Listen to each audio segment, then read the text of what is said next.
Alright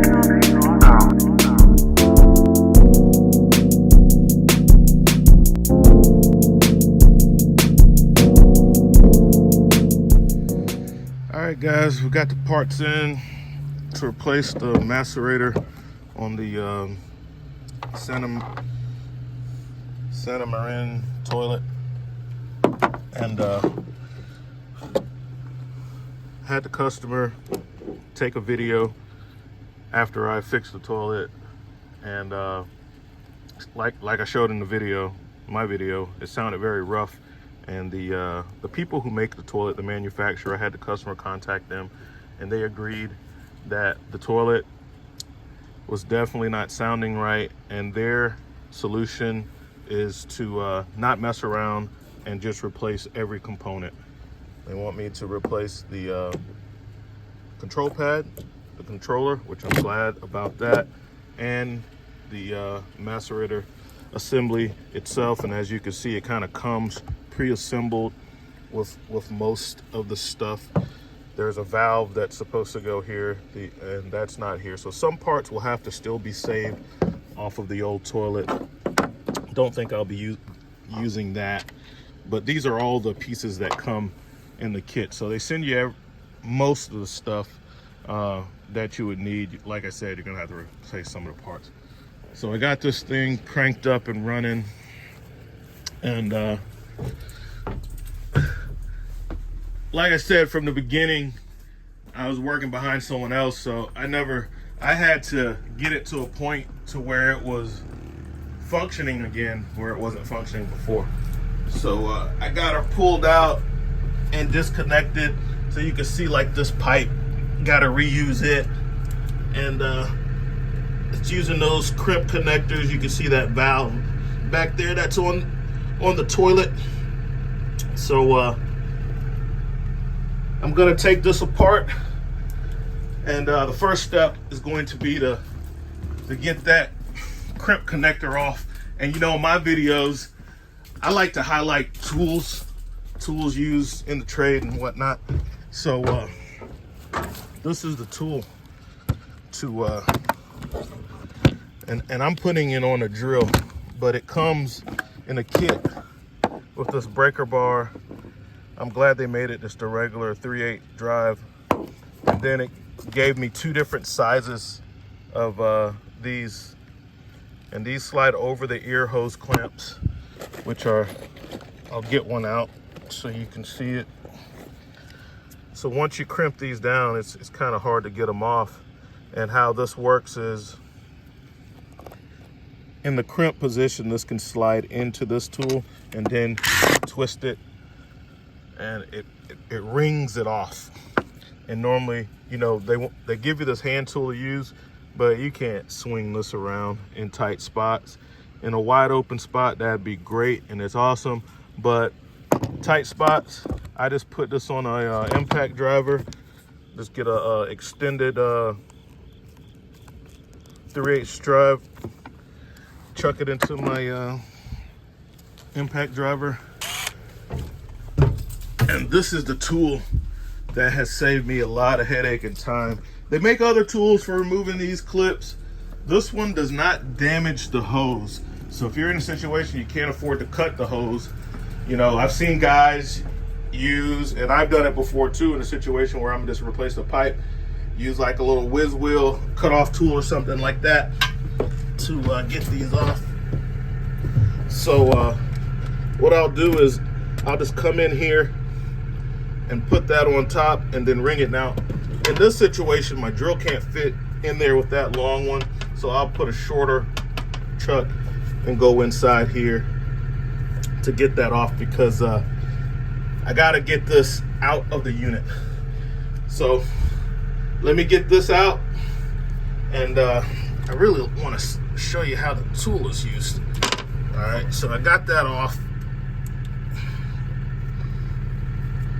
And then slides over.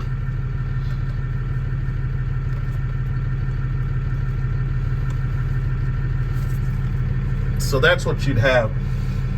You get that special socket slid over the ear, and then you turn it. So in this application. I'm probably going to use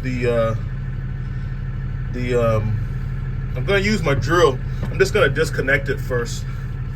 But that's kind of, so if you were in a tight spot, you'd use the hand one on that one. But because I can just take this off, I'll just unscrew that fitting and pull that off. I can reuse it. I don't have to actually, in this case, I don't have to take that off at all. But I did want to show you that tool because that's a common thing that people run into, and they want to know, well, how do I get that off? Well, you use something like that. Me, I'm just going to unscrew it and put it onto the new valve. That's all I'm going to do because it's already there. Okay, so let's use my baby channel locks, my little pocket tools. Oh man, this is the pocket protector. It's my solution for the Mac pry bars that keep breaking. So I love the Mac pry bars in function. I hate the clip on them. That's what I hate about them, is that they keep breaking on the clip part. So I just bought a pocket protector, and I just keep it in my pocket protector. I can still get to it even though the clip's broken. Back to our regular scheduled programming. As you can see, I just unscrewed that from the bottom of the valve, and now I can move the toilet out more. So the first step is, there's only 2 screws holding these down, and they're screwing into this plate right here, which is like a hard ABS that is bolted to the floor. It's one on each side. After I move this pipe, which is a little shorter,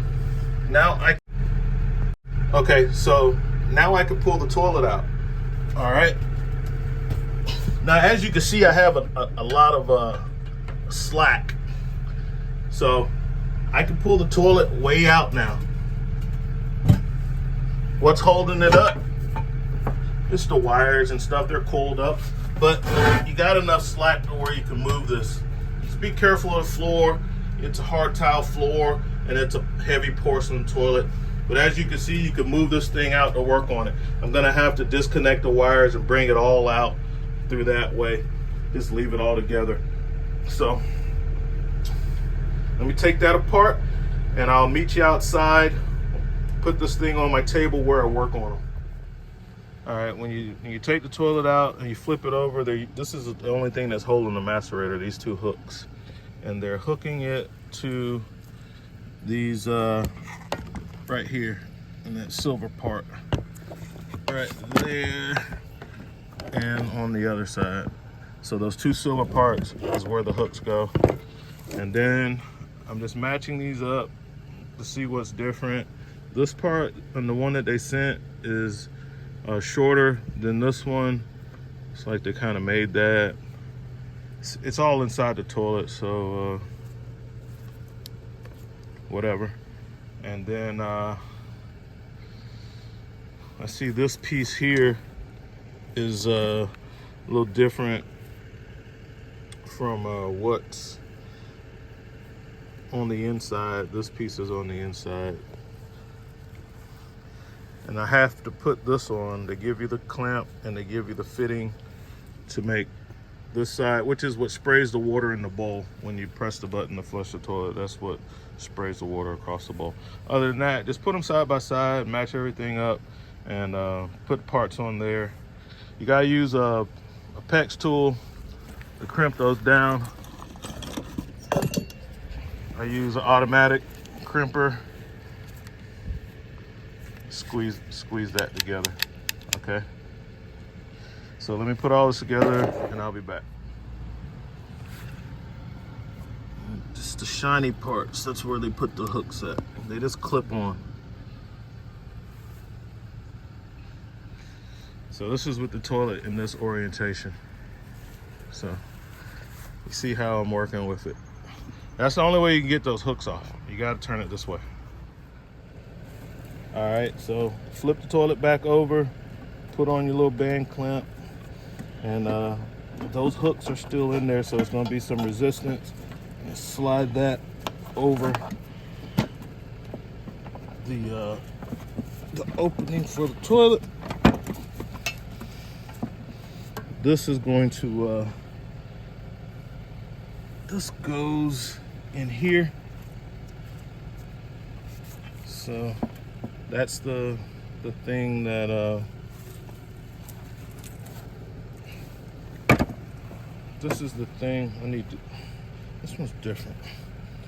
See, this one shoots down and this one shoots out, so that it kind of didn't give me the right part of it. I'm gonna get rid of this one and put this one on there, but it will go in here. I mean, that's how it goes. Toilet, I guess it doesn't matter from the inside of the toilet, so I'll use the one that they sent. So that fits in there. This is the little part that is longer on the other one.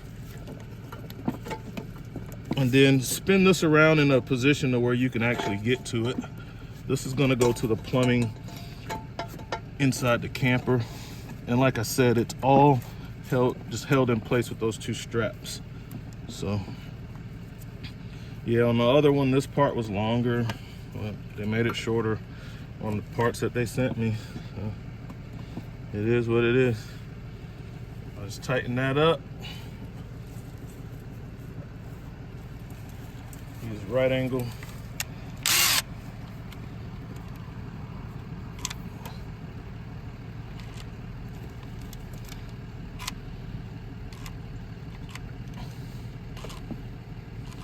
It would have been a lot easier with a hex. Get it kind of snug, put it in position, and just tighten it up. It's a weird size. It's like not. It's like a 7mm or something, which I'll probably end up grabbing.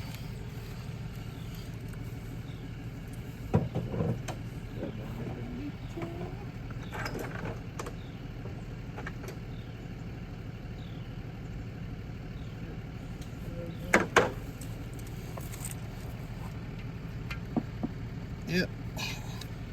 European toilet, so I use weird stuff on it. Weird sizes. Let's get the snap-on flex head and let's tighten that up.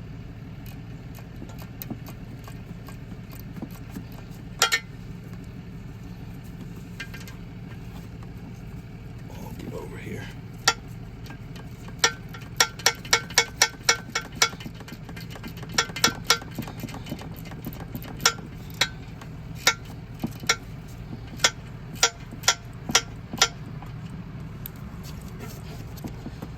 Really want to make sure that's secure, because that's where all the crap comes out of, and the pump chews it up and it spits it out of that. All right, that's it. Put it back. All right, I got it roll. Yeah, you see that? Let's see. It's oriented. Like right here. All right. Okay. This has to come off, and now I can show you how to use this tool, because the other one doesn't have that. You slide that over the crimp, and then you, it doesn't matter if you forward or backwards, and as you can see, it takes them right off. That's all you gotta do to take those off. Makes it really easy, guys. I got this from either Home Depot or Lowe's. All right. So now with that off, I can take off this connector, which is not the same setup as what, turn the lights off for you. It's not the same setup, so I gotta take these off. So, like I said, these things are a weird size. They're like a 7mm. So I get a 7mm socket and take those clamps off. Let's see, this is 7 right here, and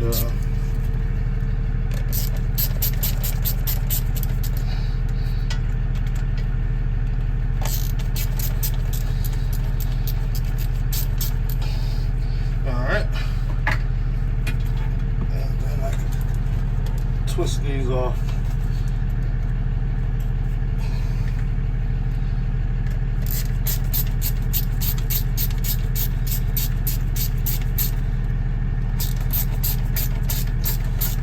from the factory with this connector on here, but this is the one-way valve. It's like a flap, so the water can only travel one direction and black water can't come back into the toilet. But this has to come out up here and go into here. All right, so take that one out of here, and it's gonna have to, now I can connect it. My bad.